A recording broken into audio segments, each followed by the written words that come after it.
وہ لڑکی جسے وہ صرف ایک زبان دراز نقاب پوش باغی سمجھ رہا تھا، وہ تو جیسے آسمان سے اتری کوئی حور تھی۔ اسی لمحے حنا کو ہوش آیا اور اس کے گال پر جلن اور آنکھوں میں آنسو تھے، لیکن سب سے بڑھ کر اسے اپنی تذلیل کا احساس تھا۔ اس نے کانپتے ہاتھوں سے زمین پر پڑا اپنا نقاب اٹھایا اور جلدی سے چہرے پر ڈال لیا، جیسے اپنے بے نقاب شخصیت کو دوبارہ دنیا کی نظروں سے چھپا رہی ہو۔ ارد گرد کھڑے طلبہ میں سرگوشیاں شروع ہو گئیں۔ کتنی خوبصورت ہے یہ لڑکی، شاید اسی لیے پردہ کرتی ہے، کسی لڑکی کی آواز ابھری۔ لیکن سردار عالم نے یہ بہت غلط کیا، ہاتھ نہیں اٹھانا چاہیے تھا۔ ایک اور آواز آئی، یہ باتیں سردار عالم کے کانوں میں پڑ رہی تھی، لیکن اس کا دماغ کچھ بھی سمجھنے سے قاصر تھا۔ وہ اب بھی اسی جگہ بت بنا کھڑا تھا۔ حنا نے آنسوں بھری آنکھوں سے اسے دیکھا۔ اس کی نظروں میں نفرت تھی، دکھ تھا اور ایک ایسی کربناک اذیت تھی جو سیدھی سردار عالم کے دل میں اتری۔ اس کی لرزتی ہوئی آواز میں ایک اٹل فیصلہ تھا، تمہیں میں کبھی معاف نہیں کروں گی۔ تم انسان نہیں، انسانیت کے نام پر دھبا ہو۔ یہ الفاظ کسی تیز خنجر کی طرح اس کے سینے میں پیوست ہو گئے۔ پہلی بار کسی لڑکی کے آنسوں نے اس کے پتھر دل پر ایسی چوٹ لگائی تھی، اسے لگا جیسے آنسو اس کی گالوں پر نہیں بلکہ سیدھا اس کی روح پر گرے ہوں۔ حنا یہ کہہ کر تیزی سے مڑی اور روتی ہوئی ہجوم کے چیرتی ہوئی وہاں سے بھاگ گئی۔ وہ جا چکی تھی، لیکن سردار عالم وہیں کھڑا رہا۔ اس کا غرور، اس کا تکبر، اس کی انا، سب کچھ اسے ایک لمحے میں ٹوٹ کر بکھر گیا۔ وہ بگڑا ہوا نواب جو خود کو ناقابل تصویر سمجھتا تھا، آج خود کو دنیا کا سب سے بڑا مجرم محسوس کر رہا تھا۔ عالم، اس کے دوست جاوید نے اسے پکارا، لیکن اس نے کوئی جواب نہیں دیا۔ وہ ایک مشین کی طرح وہاں سے مڑا اور بے مقصد قدموں سے چلنے لگا۔ اس کے دوست اس کے پیچھے چل پڑے۔ وہ حیران تھے کہ اسے اچانک کیا ہو گیا تھا۔ وہ خاموشی سے کینٹین کی ایک میز پر جا کر بیٹھ گیا۔ اس کی آنکھوں کے سامنے بار بار وہی روتا ہوا حسین چہرہ گھوم رہا تھا۔ اس کے کانوں میں وہی الفاظ گونج رہے تھے، تمہیں میں کبھی معاف نہیں کروں گی۔ اس کا پورا گروہ اس کے پاس پہنچ چکا تھا۔ یار، تم نے تو کمال کر دیا، آج اس لڑکی کو ایسا سبق سکھایا کہ اب کبھی تمہارے سامنے زبان نہیں کھولے گی۔ ایک دوست نے اس کی پیٹھ تھپ تھپاتے ہوئے کہا کہ ہاں، ایسی لڑکیوں کا یہی علاج ہے، اپنی اوقات سے باہر ہو رہی تھی۔ دوسرے نے لقمہ دیا۔ ان کی باتیں سن کر سردار عالم کے اندر کچھ ٹوٹا۔ اس نے پوری قوت سے میز پر ہاتھ مارا۔ بس، وہ اتنی زور سے دھاڑا کہ پوری کینٹین میں سناٹا چھا گیا۔ اب ایک لفظ بھی اس کے بارے میں کوئی نہیں کہے گا۔ اس کے دوست ہکا بکا رہ گئے کہ یہ سردار عالم کا وہ روپ تھا جس سے وہ خود بھی ناواقف تھے۔ میں نے اس کے ساتھ اچھا نہیں کیا۔ اس کی آواز میں غصے کی جگہ ایک عجیب سی پشیمانی تھی۔ جاوید حیرانی سے بولا، یہ کیا کہہ رہے ہو عالم؟ تم نے بالکل ٹھیک کیا، وہ سب کے سامنے تمہاری بے عزتی کر رہی تھی۔ تھپڑ تو بنتا تھا نا؟ نہیں بنتا تھا، سردار عالم نے نفی میں سر ہلایا۔ بالکل بھی ٹھیک نہیں کیا میں نے، وہ ویسی لڑکی نہیں تھی جیسی ہم سمجھ رہے تھے۔ یہ پہلی بار تھا کہ سردار عالم کسی لڑکی کے لیے یہ الفاظ کہہ رہا تھا۔ اس کے دوستوں کو اپنے کانوں پر یقین نہیں آ رہا تھا۔ یار، تم ایک معمولی لڑکی کے لیے ہم سے لڑ رہے ہو؟ وہ معمولی لڑکی نہیں، سردار عالم نے کہا۔ اس کی نظریں کہیں دور خلا میں تھی، اسے اپنا آپ حقیر کبھی محسوس نہیں ہوا تھا۔ اسے احساس ہو رہا تھا کہ اس نے اپنی طاقت کے نشے میں کتنا بڑا گناہ کر دیا۔ مجھے اس سے معافی مانگنی چاہیے۔ یہ جملہ کسی بوم کی طرح گرا۔ اس کے دوستوں نے ایسے منہ کھولے جیسے انہوں نے کوئی انہونی بات سن لی ہو۔ سردار عالم جو معافی مانگتا تو دور، کسی کو انسان نہیں سمجھتا تھا، آج معافی مانگنے کی بات کر رہا تھا۔ اس سے پہلے کہ کوئی کچھ کہتا، وہ ایک جھٹکے سے کرسی سے اٹھا اور دیوانوں کی طرح کینٹین سے باہر بھاگا۔ ارے عالم، کہاں جا رہے ہو؟ اس کے دوست پیچھے سے پکارتے رہ گئے، لیکن وہ رکنے والا نہیں تھا۔ وہ اسے ڈھونڈنے جا رہا تھا، اس لڑکی سے معافی مانگنے جس کی آنکھوں کے آنسوں نے اس کے غرور کے قلعے کو زمیں بوس کر دیا تھا۔ سردار عالم دیوانہ وار یونیورسٹی کی راہداریوں میں بھاگ رہے تھے۔ اس کی آنکھوں میں وحشت اور پشیمانی کا ایک ایسا امتزاج تھا جو دیکھنے والوں کو حیران کر رہا تھا۔ وہ طلبہ جو کل تک اس کے نام سے کانپتے تھے، آج اسے اس حال میں دیکھ کر ششدر تھے۔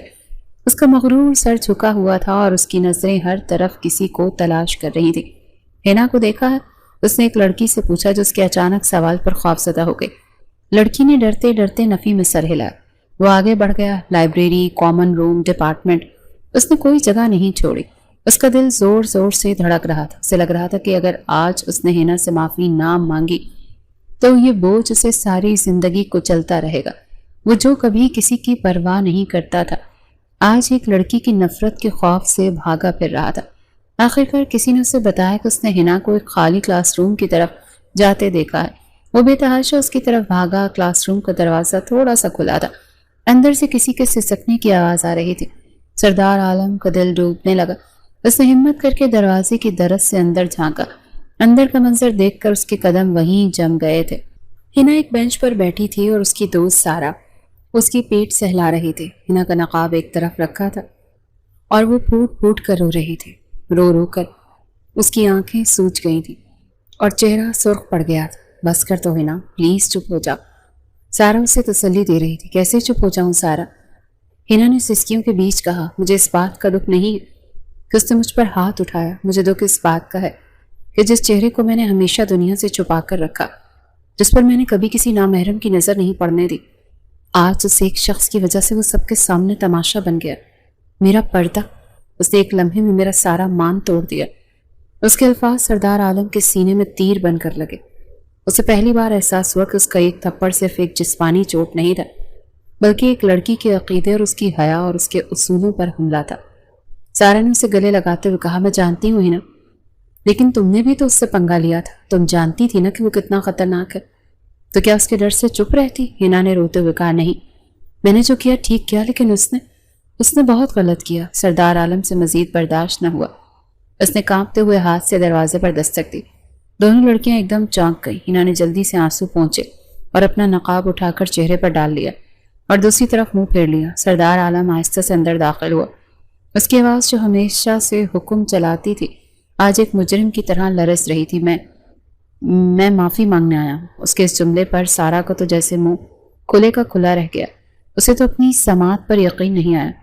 سردار عالم اور معافی، یہ ناممکن تھا۔ ہنا غصے سے اپنی جگہ پر کھڑی ہو گئی۔ وہ اس کی طرف پلٹی۔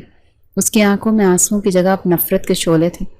تم جیسے لوگوں کو میں اچھی طرح سے جانتی ہوں، امیر ذاتے، سمجھتے ہو ایک تھپڑ مار کر بے عزت کر کے بعد میں ایک لفظ معافی کا بولیں گے اور سب ٹھیک ہو جائے گا؟ ہنا پلیز میری بات سنو۔ نہیں سننی مجھے تمہاری کوئی بات، وہ چیخی۔ آج کے بعد اگر تم میرے راستے میں آئے تو مجھ سے برا کوئی نہیں ہوگا، دور رہو مجھ سے۔ میں سچ میں شرمندہ ہوں، میں نے جو کچھ کیا غلط کیا، سردار عالم نے عاجزی سے کہا۔ یہ وہ انداز تھا جو اس کی شخصیت سے بالکل میل نہیں کھاتا تھا۔ ہنا پر اس کی کسی بات کا اثر ہی نہیں ہو رہا تھا۔ اس کا زخم بہت گہرا تھا۔ وہ خاموشی سے اپنا بیگ اٹھا کر تیزی سے کلاس روم سے باہر نکل گئی۔ سارا بھی ایک حیران نظر سردار عالم پر ڈال کر اس کے پیچھے چلی گئی اور سردار عالم وہیں اکیلا کھڑا رہ گیا۔ اس کی زندگی میں پہلی بار کسی نے اسے اس طرح سے رد کیا تھا۔ وہ بادشاہ جسے ہر چیز حاصل کرنے کی عادت تھی، آج خالی ہاتھ ایک مجرم کی طرح سر جھکائے کھڑا تھا۔ ہنا خاموشی سے چلی گئی تھی اور اس نے گھر جا کر بھی کسی سے کوئی بات نہیں کی تھی۔ اس کی خاموشی نے گھر والوں کو پریشان کر دیا تھا۔ رات تک اس کا جسم بخار سے تپنے لگا تھا۔ اس کی ماں نے جب اس کے ماتھے پر ہاتھ رکھا تو وہ تپ رہا تھا۔ ہنا بیٹی، تمہیں تو تیز بخار ہے۔ لیکن ہنا نے کوئی جواب نہ دیا۔ وہ بس آنکھیں بند کیے لیٹی رہی۔ اس کی جسمانی حرارت اس کے اندر کی آگ اور اذیت کا ثبوت تھی۔ وہ سردار عالم کے دیے ہوئے زخم کی شدت سے جل رہی تھی۔ یونیورسٹی میں ایک عجیب سی خاموشی اور بے چینی کے عالم میں گزرے۔ ہنا بخار اور زیادہ اہم بات یہ کہ دل پر لگے زخم کی وجہ سے گھر پر تھی۔ اس کی خاموشی اور اداسی نے گھر والوں کو فکر مند کر دیا تھا، لیکن وہ کسی کو بھی اصل بات بتانے کی ہمت نہیں کر پا رہی تھی۔ وہ بس اپنے کمرے میں خاموشی سے لیٹی رہتی اور جب بھی آنکھیں بند ہوتی اور اسے وہی ذلت آمیز منظر اور سردار عالم کا غضبناک چہرہ نظر آتا۔ دوسری طرف یونیورسٹی کا ماحول بھی بدلا ہوا تھا۔ الیکشن سر پر تھے، مگر سب سے مضبوط امیدوار سردار عالم جیسے کہیں کھو گیا تھا۔ وہ یونیورسٹی تو روز آتا تھا، لیکن اس کی آنکھوں کی رعونت اور اس کا وہ چال کا غرور غائب تھا۔ وہ اب اپنے دوستوں کے جھرمٹ میں بیٹھنے کا قہقہے نہیں لگاتا تھا، بلکہ اس کی نظریں ہر وقت کسی کو تلاش کر رہی ہوتی تھی۔ وہ راہداریوں میں بے مقصد گھومتا، اس کی نگاہیں ہر نقاب پوش چہرے پر جاتی اور پھر مایوس ہو کر لوٹ آتی۔ اس کے دوست اس تبدیلی پر حیران تھے۔ وہ اسے الیکشن کی مہم پر توجہ دینے کا کہتے، لیکن وہ ان کی بات سنی انسنی کر دیتا۔ عالم، الیکشن میں صرف چند دن رہ گئے اور تم ہو کہ جاوید نے اسے سمجھانے کی کوشش کی۔ میرا دل ہی نہیں لگ رہا ان سب چیزوں میں، اس نے اسپاٹ لہجے میں جواب دیا اور وہاں سے اٹھ کر چلا گیا۔ اس کا دل تو واقعی کہیں اور اٹکا ہوا تھا۔ وہ 2 دن سے ہنا کا انتظار کر رہا تھا۔ اسے امید تھی کہ وہ آئے گی اور وہ اس سے دوبارہ معافی مانگنے کی کوشش کرے گا، لیکن جب وہ نہیں آئی تو اس کی بے چینی بڑھنے لگی۔ اسے یہ خوف کھانے لگا کہ شاید ہنا نے اس کی وجہ سے یونیورسٹی آنا ہی چھوڑ دیا۔ یہ خیال آتے ہی اس کے دل میں ایک ٹیس سی اٹھی۔ آخر کار اس نے ہمت کر کے ہنا کی دوست سارا سے بات کرنے کا فیصلہ کیا۔ اس نے سارا کو لائبریری سے نکلتے ہوئے دیکھا، وہ تنہا تھی۔ سردار عالم تیزی سے اس کی طرف بڑھا۔ سارا نے جیسے ہی اسے اپنی طرف آتے دیکھا، اس کے چہرے پر خوف کے آثار نمایاں ہوئے اور اس نے اپنا راستہ بدل لیا۔ رکو، سردار عالم کی آواز میں حکم نہیں، ایک التجا تھی۔ پلیز 1 منٹ میری بات سنو۔ سارا رک گئی لیکن اس کا رخ دوسری طرف ہی رہا۔ مجھے آپ سے کوئی بات نہیں کرنی، میں جانتا ہوں۔ سردار عالم اس کے سامنے آ کر کھڑا ہو گیا۔ میں نہ صرف ہنا کے بارے میں پوچھنا چاہتا ہوں، وہ 2 دن سے یونیورسٹی کیوں نہیں آ رہی؟ سارا نے نفرت سے اس کی طرف دیکھا۔ آپ کو اس سے کیا مطلب؟ پہلے سب کے سامنے اس کی تذلیل کی اور آپ اس کے بارے میں پوچھ رہے ہیں؟ دیکھو، میں جانتا ہوں کہ میں نے بہت غلط کیا۔ اس کی آواز میں ایسی ندامت تھی کہ سارا کو ایک لمحے کے لیے اس پر حیرت ہوئی۔ پلیز مجھے بتاؤ، کیا وہ میری وجہ سے نہیں آ رہی؟ کیا وہ ٹھیک ہے؟ سارا کچھ دیر خاموش رہی، پھر وہ بولی، اگر وہ آپ کی وجہ سے نہیں آ رہی ہوگی تو آپ کیا کریں گے؟ یہ ایک سوال نہیں، ایک امتحان تھا۔ سردار عالم نے بنا ایک لمحہ سوچے جواب دیا، میں اس سے تب تک معافی مانگوں گا جب تک وہ مجھے معاف نہیں کر دیتے۔ اس کے لہجے کی سچائی نے سارا کو تھوڑا نرم کیا، لیکن وہ اب بھی محتاط تھی۔ مجھے اس کا فون نمبر چاہیے، سردار عالم نے اگلی بات کی۔ کیا؟ ہرگز نہیں، سارا نے فوراً انکار کیا۔ میں آپ کو اس کا نمبر نہیں دے سکتی، انہوں نے مجھے سختی سے منع کیا ہے کہ میں اس کے بارے میں کسی کو کچھ نہ بتاؤں، خاص طور پر آپ کو۔ پلیز۔ سردار عالم کی آواز بھیک مانگنے جیسی ہو گئی۔ صرف ایک بار، میں سچ میں بہت شرمندہ ہوں۔ تم جانتی ہو کہ کوئی میرے سامنے اونچی آواز میں بات کرے تو میں برداشت نہیں کرتا، لیکن اس دن ہنا نے مجھے سکھایا ہے کہ پیسہ اور طاقت ہی سب کچھ نہیں ہوتے، عزت ان سب سے بڑھ کر ہوتی ہے۔ سارا خاموشی سے اس کے چہرے کو دیکھ رہی تھی۔ یہ وہ سردار عالم نہیں تھا جسے پوری یونیورسٹی جانتی تھی۔ اس کی آنکھوں میں غرور کی جگہ آج پچھتاوا تھا۔ جب سارا پھر بھی خاموش رہی تو سردار عالم نے وہ کہہ دیا جو اس کے دل کی گہرائیوں میں تھا۔ میں ہنا سے محبت کرنے لگا۔ یہ اعتراف اتنا غیر متوقع اور چونکا دینے والا تھا کہ سارا ساکت رہ گئی۔ اسے یقین نہیں آیا کہ وہ کیا سن رہی۔ وہ شخص جس نے ہنا کی اتنی بے عزتی کی اب اس سے محبت کا دعویٰ کر رہا تھا۔ عالم کی آنکھوں میں ایک ایسی سچائی اور بے بسی تھی جسے جھٹلایا نہیں جا سکتا تھا۔ سارا کشمکش میں پڑ گئی۔ آخر کار اس نے ڈرتے ڈرتے اپنے بیگ سے کاغذ کا ٹکڑا نکالا اور اس پر ہنا کا نمبر لکھ کر اس کی طرف بڑھا دیا۔ اگر اس نے مجھ سے پوچھا تو میں کہہ دوں گی کہ آپ نے مجھ سے زبردستی نمبر لیا ہے، اس نے آہستہ سے کہا اور تیزی سے وہاں سے چلی گئی۔ سردار عالم اس کاغذ کے ٹکڑے کو ایسے دیکھ رہا تھا جیسے اسے دنیا کا سب سے قیمتی خزانہ مل گیا ہو۔ اس کے ہاتھ کانپ رہے تھے۔ اس نے نمبر تو لے لیا تھا لیکن اب اس کے سامنے ایک نیا پہاڑ کھڑا تھا۔ کیا وہ ہنا کو فون کرنے کی ہمت کر پائے گا؟ اور اگر کر بھی لیا تو وہ کیا کہے گی؟ عالم اس کاغذ کے ٹکڑے کو ہاتھ میں پکڑے دیر تک وہیں کھڑا رہا۔ اس کے ہاتھ میں ہنا کا نمبر نہیں بلکہ اس کی انا کے ٹوٹے ہوئے ٹکڑوں کو جوڑنے کا ایک آخری موقع تھا۔ اس نے کبھی سوچا بھی نہیں تھا کہ وہ سردار عالم ایک لڑکی کو فون کرنے سے پہلے اس قدر خوفزدہ اور متذبذب ہوگا۔ اس کا دل اتنی تیزی سے دھڑک رہا تھا کہ اسے اپنی پسلیوں میں اس کی دھڑکن صاف سنائی دے رہی تھی۔ کئی لمحے اسی کشمکش میں گزر گئے۔ آخر کار اس نے گہری سانس لی اور اپنے کانپتے ہوئے ہاتھوں سے نمبر ملایا۔ فون کی گھنٹی بجنے لگی اور ہر گھنٹی اس کے دل پر ہتھوڑے کی طرح پڑ رہی تھی۔ اسے ڈر تھا کہ ہنا فون نہیں اٹھائے گی یا اٹھاتے ہی کاٹ دے گی۔ دوسری طرف ہنا اپنے بستر پر نیند دراز تھی۔ بخار اتر چکا تھا لیکن کمزوری اور اداسی اب بھی باقی تھی۔ اس کا یونیورسٹی جانے کو بالکل بھی دل نہیں کر رہا تھا۔ تبھی اس کے فون پر ایک انجان نمبر سے گھنٹی بجی۔ اس نے پہلے تو نظر انداز کیا لیکن جب مسلسل گھنٹی بجتی رہی تو اس نے تنگ آ کر فون اٹھا لیا۔ اس کی آواز کمزوری کی وجہ سے بہت دھیمی اور مدھم تھی۔ جی کون؟ فون کی دوسری طرف ایک لمحے کی خاموشی چھا گئی۔ ہنا کو لگا شاید غلطی سے نمبر مل گیا۔ وہ فون بند کرنے ہی والی تھی۔ ایک جانی پہچانی آواز اس کے کانوں میں پڑی، فون مت کاٹنا۔ یہ آواز سنتے ہی ہنا کے کانوں میں جیسے کوئی بم پھوٹا اور اس کا پورا وجود ساکت ہو گیا۔ یہ وہی آواز تھی جو اس کے ذہن میں نفرت بن کر گونجتی رہی۔ اس کی آنکھوں کے سامنے ایک بار پھر وہی ذلت کا لمحہ گھوم گیا۔ تم؟ اس کے منہ سے صرف اتنا ہی نکلا، تمہیں میرا نمبر کہاں سے ملا؟ اس کی آواز میں دبی ہوئی نفرت اور غصہ تھا۔ پلیز فون بند مت کرنا۔ عالم کی آواز میں ایک ایسی بے بسی اور التجا تھی جو ہنا کے لیے بالکل نہیں تھی۔ بس ایک بار میری بات سن لو، میں بہت شرمندہ ہوں، خدا کی قسم میں سچ میں شرمندہ ہوں۔ میں نے جو کیا وہ ایک گناہ تھا اور میں اس کی معافی مانگنا چاہتا ہوں۔ وہ مسلسل بولتا جا رہا تھا جیسے اسے ڈر ہو کہ اگر وہ رکا تو ہنا فون کاٹ دے گی۔ اس سے معافی مانگ رہا تھا، اپنی غلطی کا اعتراف کر رہا تھا، لیکن ہنا کے لیے یہ الفاظ بے معنی تھے۔ اس کا زخم اتنا گہرا تھا کہ ایسی ہزار معافیاں بھی اسے بھر نہیں سکتی تھی۔ ہنا نے اس کی کسی بات کا جواب نہیں دیا۔ اس نے خاموشی کے ساتھ فون بند کر دیا۔ رابطہ منقطع ہوتے ہی عالم کو لگا جیسے کسی نے اس کے ہاتھ سے زندگی کی آخری امید بھی چھین لی ہو۔ اس نے دوبارہ فون کرنے کی ہمت نہیں کی۔ وہ سمجھ گیا تھا کہ ہنا اس سے بات کرنا تو دور، اس کی آواز تک سننا نہیں چاہتی۔ اس رات وہ سو نہیں سکا۔ اسے احساس ہو رہا تھا کہ اس کی انا اور غرور نے اس سے کیا چھین لیا ہے۔ اس نے ایک ایسی لڑکی کا دل توڑا تھا جس کی آنکھوں میں اس نے اپنے لیے صرف نفرت دیکھی تھی۔ اگلے کئی دن ہنا یونیورسٹی نہیں آئی۔ یہ غیر موجودگی عالم کو ہر لمحہ محسوس ہو رہی تھی۔ یونیورسٹی سے ویران لگنے لگی تھی۔ الیکشن کی گہما گہمی عروج پر تھی۔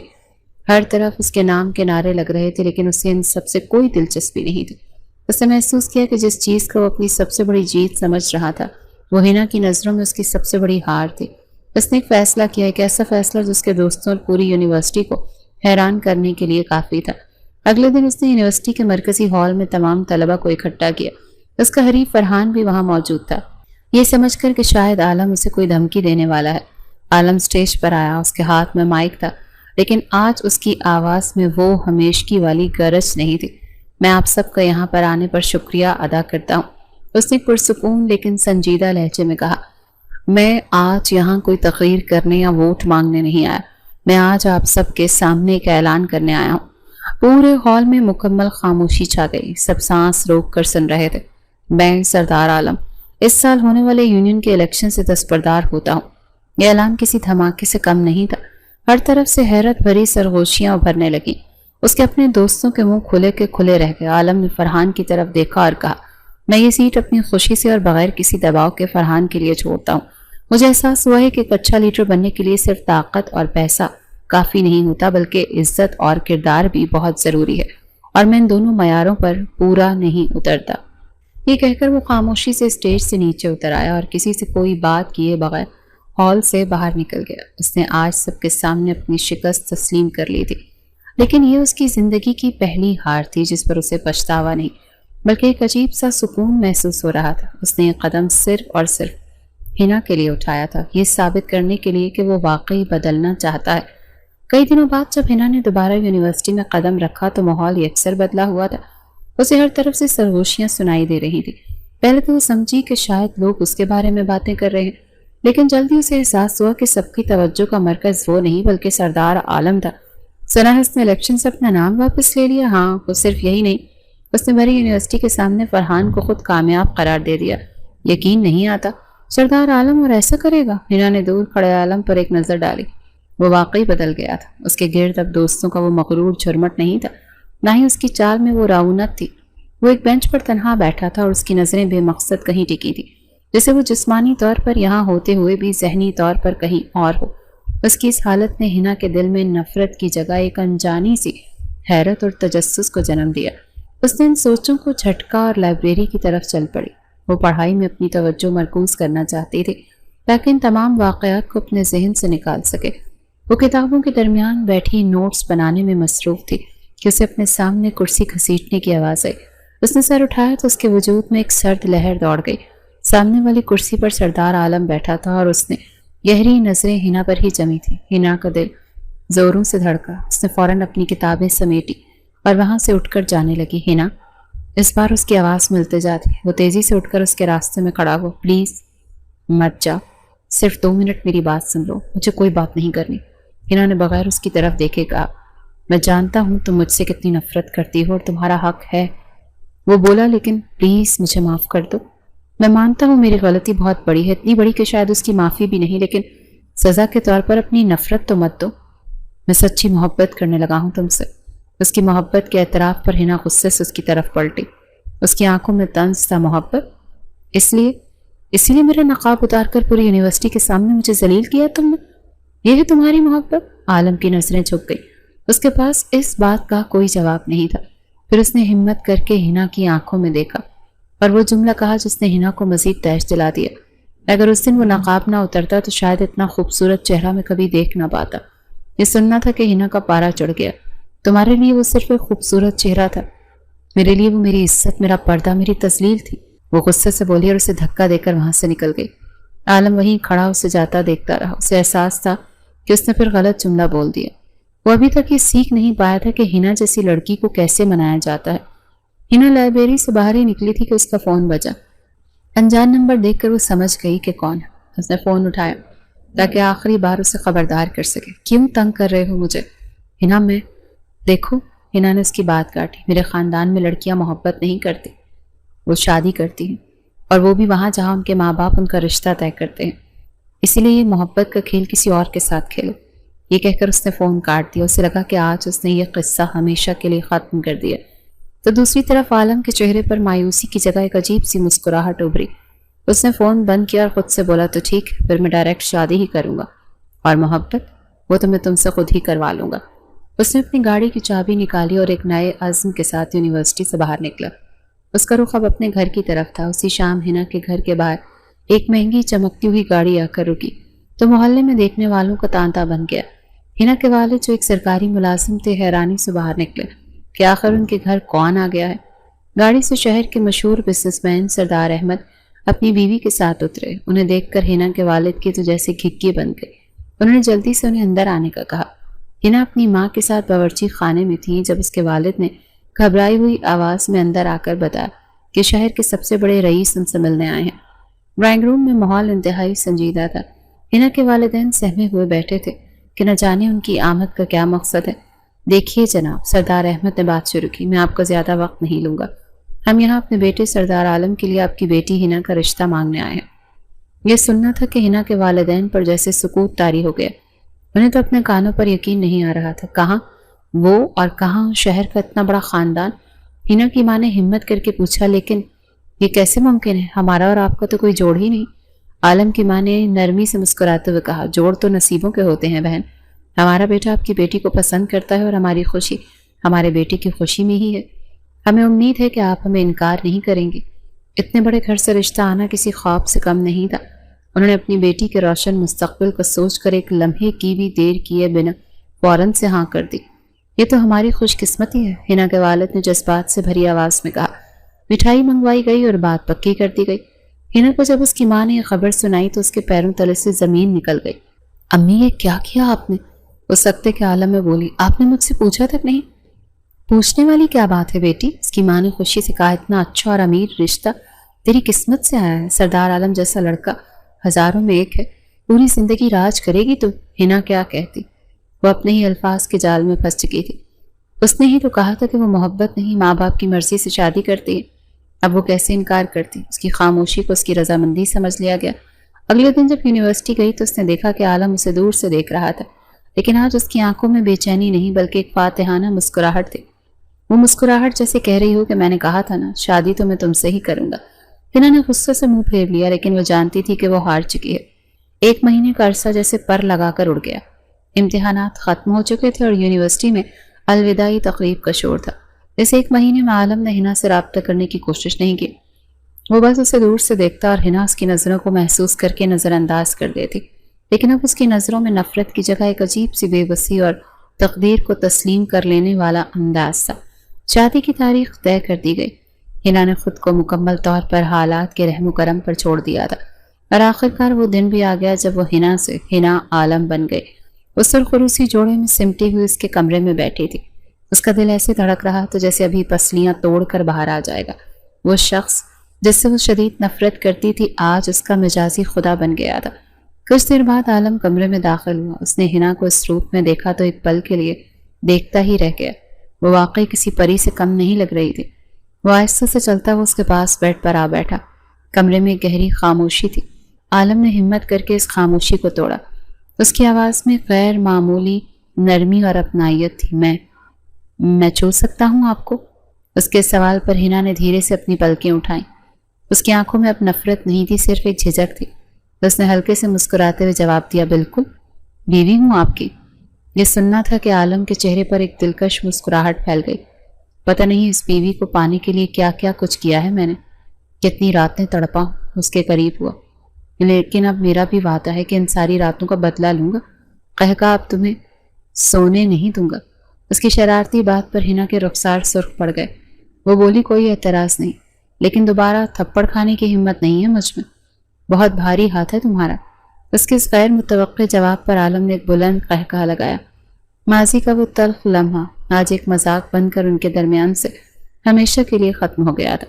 تمہیں تھپڑ نے سنیہنا کا ہاتھ اپنے ہاتھ میں لیتے ہوئے اس کی آنکھوں میں جھانکا۔ تمہیں پیار کی مار ماروں گا؟ کیا مطلب؟ ہنا نے ناسمجھی سے پوچھا۔ وہ اس پر جھکا اور اس کے کان میں سرگوشی کی، مطلب یہ کہ اتنی محبت دوں گا کہ تمہیں پاگل کر دوں گا۔ اس کی محبت بھری باتوں پر ہنا نے شرماتے ہوئے اس کے سینے پر ایک ہلکا سا مکہ مارا، اور وہیں سے ان کی نئی زندگی کا آغاز ہوا۔ نفرت کی آگ میں شروع ہونے والی یہ کہانی بالآخر محبت کی حسین منزل کو پا چکی تھی، اور وہ ہمیشہ کے لیے ایک خوش و خرم خاندان بن کر اپنی زندگی گزارنے لگے تھے۔